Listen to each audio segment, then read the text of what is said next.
We have the break, the lunch break, inshallah. We will go actually. I really would like you to come back. You're going to see it's actually a lot of fun. It's once you start into it, you actually really enjoy it. I love doing research. I really do. I read research, but also I understand the challenges. But it's always challenged myself. So please, don't ever despair. Things will only get better once you start actually applying these rules. So when you're writing paper, so you plan ahead, right? So allow time. So you have to basically make time to write the paper, and then you select where you're going to submit your paper. You can't write a paper and say, "I'll figure that out." You have to know at least what type of publication, like. In electrical engineering, computer science, we have outlets that are very well known, right? So depending on what area you are, you say, I want to submit a paper to the IEEE transaction on, or ACM transaction on, okay? So plan. Why? Because there's an expectation of first, how many pages do you accept, but there's a limit, so you need to know ahead of time. So you need to then plan what publications. So that's the first part. How many of you have submitted journal papers? How many have submitted journal papers? Okay. You know how long it takes to get a review, right? It can go from 6, 8, 9, 12 months. Some of them, it could be a few months, but most of them, it takes a long time to get a review, right? The review's back, right? And then, if it's a major revision, it may actually take more than a year before you get a final result. There is a shorter way of actually getting those papers out, and this is special issues. All major journals have special issues on a very narrow topic, okay? And usually special issues, they have a schedule. When they submit, you get accepted and published. So if you want a quicker way to get things done, target the special issues. The problem with special issues is that they have to correspond to your area of your topic. So that's a bit difficult. But keep looking. Sometimes, you look and say, oh, this is relevant to my area. So if you have a choice between submitting a paper to a regular, through the regular channel and a special issue, I would urge you to consider the special issue because it's much shorter period of time, but also you have a higher chance of getting accepted in special issue than the regular issue. Do you know why? Usually in special issues, they earmark 5, 6 papers per issue. Usually. It could be 4 sometimes, but usually between 4 and 6 papers that you would have for a special issue. And usually they don't get that many because it's a very narrow area. So they may get, say, 18 public submissions. So since the guest editor wants to accept 6, so what they will do, even if they think that your paper is not very good, if they think they have a chance, that you have a chance to change it, then they would say major revision. Why? Because you have a 6. They want to have 6 papers. So it's almost it's a 30% success rate. Right? If you have 16, actually I did the wrong math. So if you have 6 times 3 is 18. So if you have 18, if you have 6, that actually is around 33%, right? Success rate. And if you compare it to the regular issue, usually it's less than 20%. It's usually less than 20% success rate. So if I were you, I would actually if you can find a special issue, go for it, because you have a much better chance of getting accepted, and not only that, that probably a paper will be published much sooner than the regular issue. So, as I said, choice of style. So again, when you write your paper, make sure that you're accurate, and we talked about that. Don't exaggerate or overstate results and conclusion. Describe what you have done and why it is an advance on previous work. There's the new knowledge. And as we said before, be generous, be nice. You never ever regret being nice. You only regret when you're nasty. Be nice to others. When you write papers, be generous to other people's work. Okay? I had a student a long time ago. I had a student who presented her work. She was doing a master's thesis with me, and she presented at the database conference. Actually, it's a famous called Sigmod, ICM Sigmod, back in 1999, I think. And she gave a demo about the work we've done.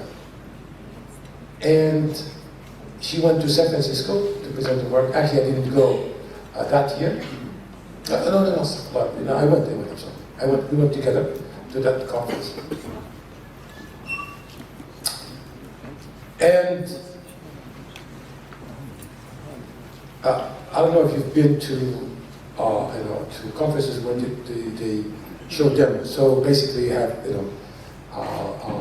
workstations, and people will go around and you explain what you've done, and people ask questions, and so on and so forth.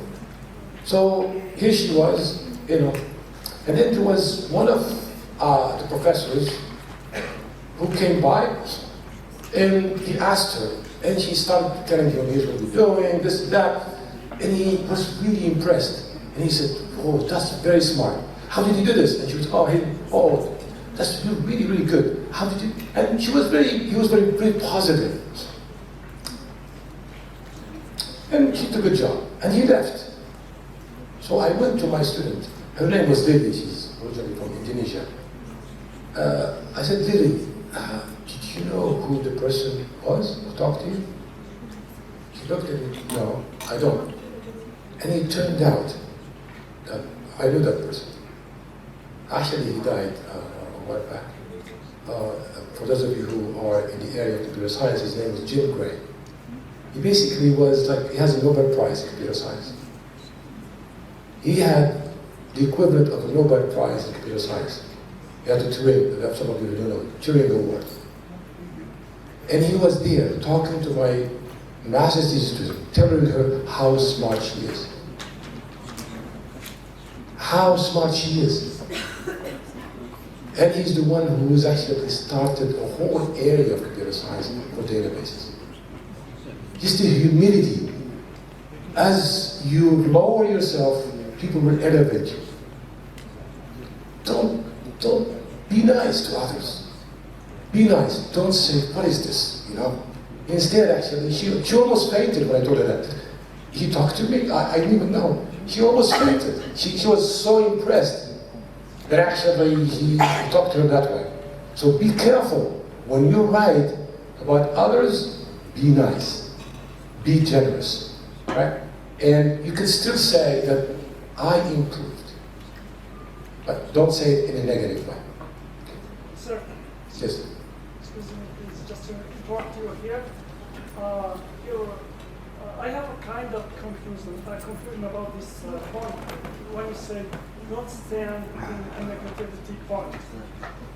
Still yet, we have to understand that when it comes to the academic writing in general, here we need what you have mentioned already, critics. So that's to show the backwards of others. For instance, if we have we have pioneers in a particular field, for instance, in the English language especially. So there are two pioneers in this domain. they make a kind of hot debate and conflict with each other during the 1996 till now. Okay, but there is a kind of controversial in between, and through this controversial, they develop this kind of area, which is especially about the feedback, on the students' writing or whatever. Okay, so here, even if they make a kind of struggle against each other, yet they develop this idea. It's not only about the negativity. When you say negativity, and you say let's stay at the captivity of the negativity, it means you are talking about the person itself. You are not criticizing the work or whatever. This is. I think again. I think we agree. The issue is not about that you are saying that there is no shortcoming. You have to have say shortcomings. It's the way you say it. Yeah, of course. It's the way, because you can, for example, I can say you're wrong. Yeah. That's offensive, right? Yeah. But I can say, you know what? Yeah, that's your opinion, but I have a different opinion. It's the same thing. Yeah. Right? So it's the way you say it that is important. To me, don't be offensive. Just you can state what you're trying to do without making the other person feel like, they are wrong. Because there's always a context to everything. Yeah. Sir, excuse me. Here, always we have that kind of sciences and politeness and how to deal with the others, of course. Yet when it comes to the scientific settings, it's okay to use you are wrong here or the... No, that's not true. I disagree with that, actually. I would disagree with that. It's almost never black and white. It's actually, I always say the black and white are very few cases. The gray area is most of the cases. Because it depends on the context. So I think those are strong opinions that usually call for strong reactions. I try not to have a strong reaction. So what I do, I always try to actually get people on board. Rather than actually against me, I would say, can you understand why? Again, it's the way I could still say that I have done great work without saying that others haven't done a good work. Let's move on. We can move on. We can talk about that later. I have a second point. Yes. I beg your pardon first. No, it's okay. So we talked about the abstract. As we said, we need only to use between 7 to 8 lines.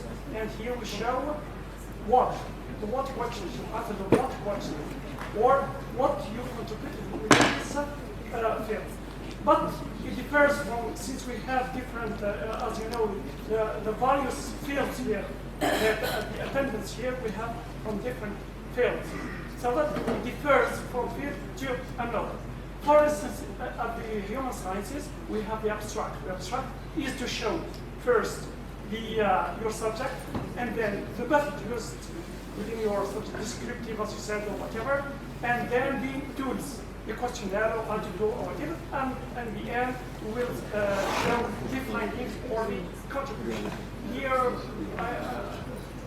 yeah, if it's in your area, that's fine. I mean, if it is the degree, that's the best practice, then use it. I'm not claiming that actually every area should, but the areas that I'm aware of, this is the best practice. But it could be different from other areas, definitely. I don't claim that it's going to be the same for all areas. Maybe your focus is much more on the computer sciences. Of course. This is my background. And usually, my audience is in that area. But anyway, but point well taken. I think we definitely have some commonalities there. So, and when you write the paper, you should also try to keep promotion of yourself to a minimum, right? So what happens is you make a lot of claims and you say, I have done this, I have done that, and people get annoyed after a while. But actually you make a lot of claims without any evidence. So keep it, it's better to actually, that you propose less, okay? And you say, you claim less, and you deliver more, right? rather than actually you claim more and you deliver less. So keep promotion of yourself to a minimum. Because this is, some people say, oh, I've done this and that. But at the end of the day, it's the evidence that actually will actually count. People will read and say, what is the evidence? Okay? And of course, you want to highlight novelty whenever you can, and also be consistent. You know, I'm sure that you've read papers where a person says something is A here, and then later on it says B, when B is actually the opposite of A. So because they haven't really read the paper thoroughly, where actually like, you have contradictions within the paper. So you have to be careful and you have to be consistent. And also don't confuse the reader. Sometimes what happens is you don't really know. In one part you say, here's what we're trying to do, and another part you say, here's what I'm trying to do. And then you say, what are you trying to do? I don't understand. Specify what you're trying to do and stick to it. Don't change it as you go. Okay? And also, diagrams and tables should be clear. Sometimes, you know, you read these diagrams and tables and they confuse you more. And you say, what are you trying to tell me about these tables? So you have those tables and you don't know what they mean and why you put them in the first place, right? So you need to motivate and actually explain why you have those tables and why they are the right representation of what you're trying to show. Now, what we're going to do, so we're going to go paragraph, sentence, and word, how we draft it. So the paragraph usually is, your beginning paragraph should contain your main idea, okay? And aim for a style is your own, right? That is, you know, you have a writing style, right? A writing personality, okay? And this comes usually from practice, is as you write, you develop your own writing personality, okay? And a paragraph should be self-contained.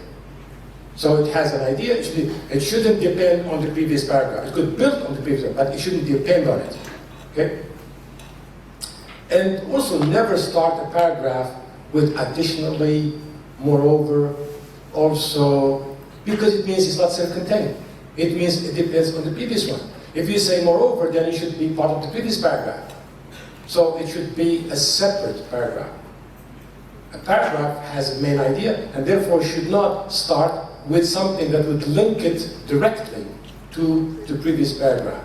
Okay?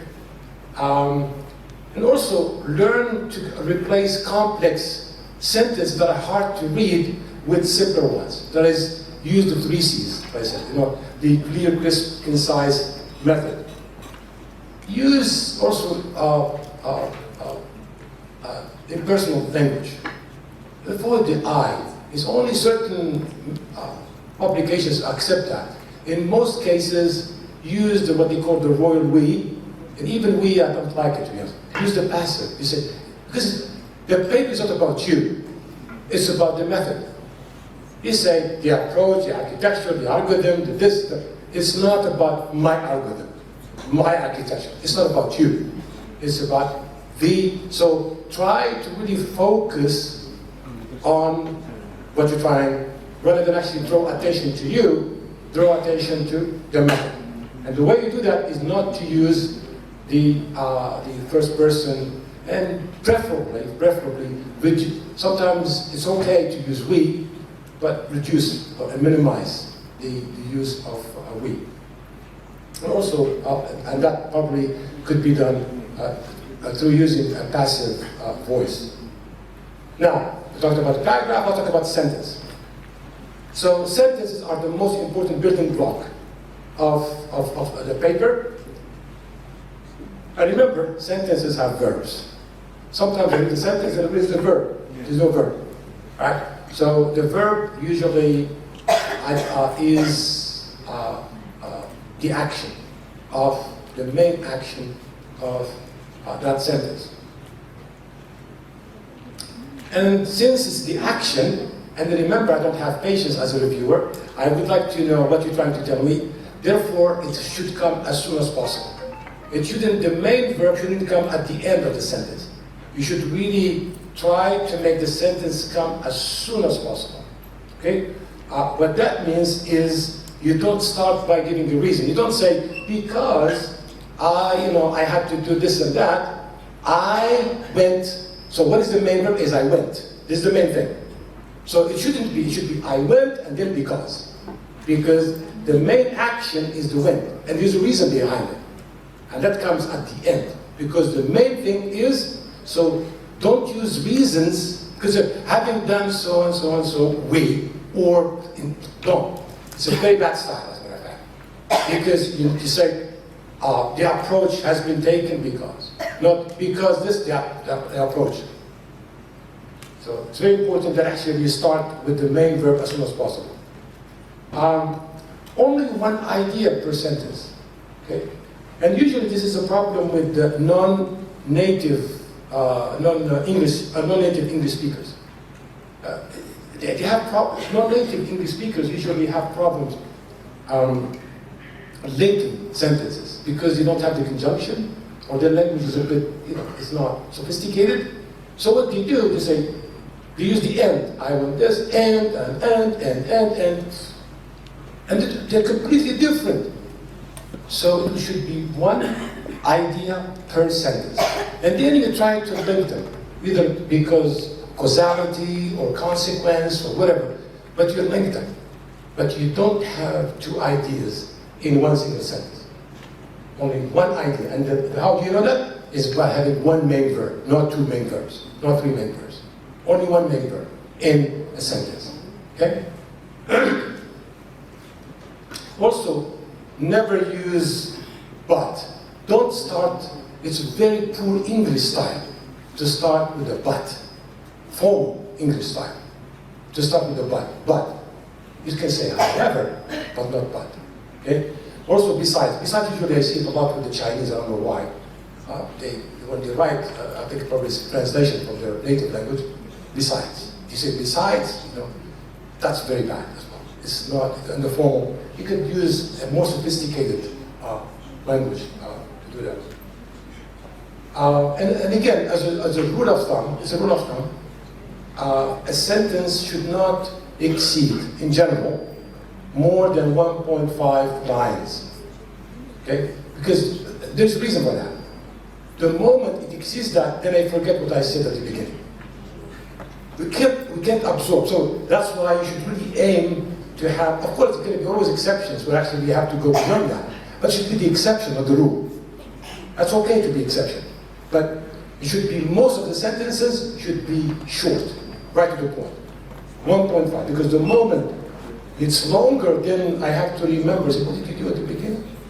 Right? And that's bad, because it cuts the flow of ideas. And it doesn't help me understand. Okay? So, we talked about paragraph. We talked about sentences. Now we go to the word. So, the biggest single step for an author is to choose words that don't block the flow of sentences. Okay? Don't use the same word again and again. Because it shows that you're not sophisticated, that you're lazy, that you don't really use, like they say, they use get, I get. Everybody uses get. That's lazy. I receive. Those are equivalent words. So use more sophisticated language and not repeat. Because repetitions are boring. And I come to the most important part of when you write, in terms of the structure, words, because it's the most important part.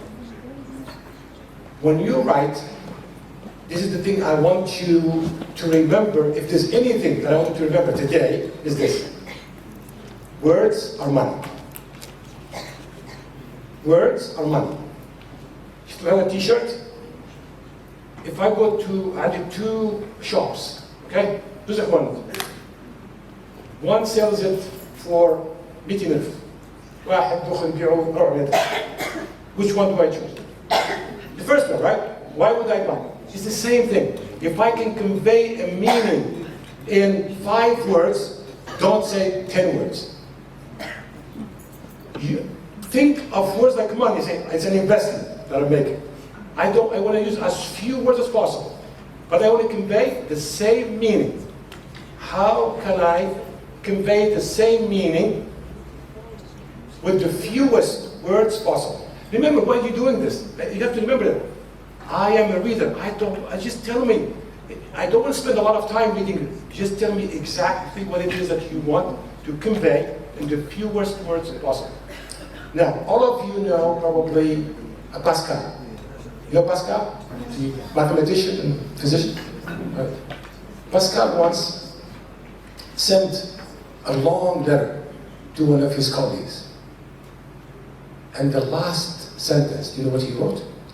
He said, well, this is verbatim, he said, I apologize for writing such a long letter. I wish I had time to write a shorter one. So it takes more time. I'm going to repeat this. I apologize for writing such a long letter. I wish I had time to write a shorter one. What does that tell you? Because you want to convey the same meaning, but using fewer words. And it takes more time. You have to think. Say, I don't want to lose the meaning, so it's the same material, but I want to use a fewer words. But actually, why did he apologize? Because he wanted to write a long letter. Nobody has the time to write it. If I can use fewer words, then you should. So think about, again, words are money. You don't want to spend them left and right. You say, I want to make sure that if I can get something cheaper, then I will get it. I will go to the place where actually you get the same material with much more expensive. That's the exact same principle. Words are money. Do not waste your money. Like, you don't want to waste words. Words are the most important asset that you have as a writer. Use them wisely. Use them in an effective way. And that is, you use them as few words as you can to convey the same message. Now, words should be chosen carefully. That is, there are احنا في العربية عندنا هذه، العربية تتفرق أنا بزيد العربية بالمناسبة. It's a very strong language that actually can convey different meanings that actually is unique in that respect. English also has this very, very nuanced way of how you use words. Let me give you an example. Although في العالمية people will use them interchangeably, but in reality there are actually some slight differences. And you have to be aware of that when you're writing a technical paper. Why? Because you want to project that actually you spend some time. You're so professional that you pay attention to the little details. That people say, wow, even at that level, people have more respect for you, and you actually make it easier for the reader to read it. Let me give an example. What is the difference between the word can and the word may? Are they the same? May is more polite. Huh? Politeness. Okay, so one at a time. So what is the difference between can and may? A lot of people you say, oh, can, I can, and I may. Can you? Can I? May I? Depends on the text itself. It's more polite. هذه يعطونا political diplomatic way of responding. Context. Now, there's actually specific reason. There's actually a nuance. And remember, the reason why I say nuance is actually very precise. Actually, in most cases, you can use both of them together. But in certain cases, you may want to use one and not another. And this is where actually you want to pay attention. Right? You can just say can. Say, do I should use can or may here? So this is the level of detail that you want to think about. Right? So I'm going to give you a chance. You talked, so we have to give another person a chance. Sir? Yes. I think make it more polite. Okay, that's one reason. Sir? But remember, it's not in the case of the paper. It's not about politeness. Still, Huh?